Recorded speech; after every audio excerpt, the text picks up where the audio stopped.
Eddie from Love Migrate. I had to listen to your music today, and it's quite serious and introspective. My personal opinion is that often people who make very serious music are really, really silly in real life, and people who make silly music in real life, they're quite serious. Do you agree with that?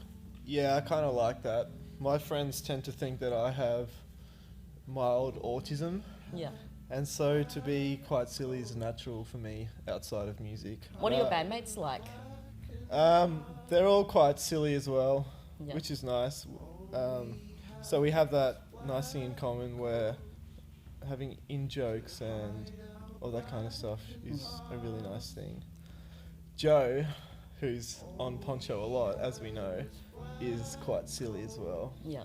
And we've been best friends since we were 5, and I think we've developed a sense of humour together over the last 20 years, which has been nice. It can often be a shock to the system when you've been on tour and in the van the in-jokes just escalate and escalate and escalate, and then you stop off at wherever you're staying, and then other people start to witness it, and they're just like, what the fuck is going on? There's a lot of poo jokes going on.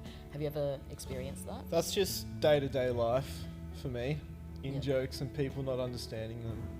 It's just a common occurrence, and you just get used to people not understanding your sense of humour, and then you start to reflect on if it's not funny at all. And in contrast to that, when you're writing songs, is that a kind of, deep, sorrowful, gothic, introspective time? A little bit, not too much. It's tough to really work out where songs come from at times, but maybe being silly is to reflect the fact that I'm quite... a lot of my songs are introspective, so to have that kind of complete different ends of the spectrum, I don't know, maybe it allows for me to reflect a bit more in songs, and I guess they're all a little bit sad and introspective, but it will be good to push out of that and to start writing a little bit more optimistic. Your voice really stands out, in particular in the recordings. Is it something that has been consistent throughout? I'm assuming you've played in other bands as well, because it stands out quite a bit. Or has it something that's changed in different bands that you've been in, or is this kind of, the one and only voice you have? Well, this is the main band I've been in. Vocally, I guess I've just toned down the Australian accent a little bit. It's quite smoky. Do you smoke? I don't smoke. Do you shout a lot when you're being silly? A little bit. So your next gig coming up is December... Sunday the 8th at the Tote. At the Tote. Our EP launch. EP launch, and it is your...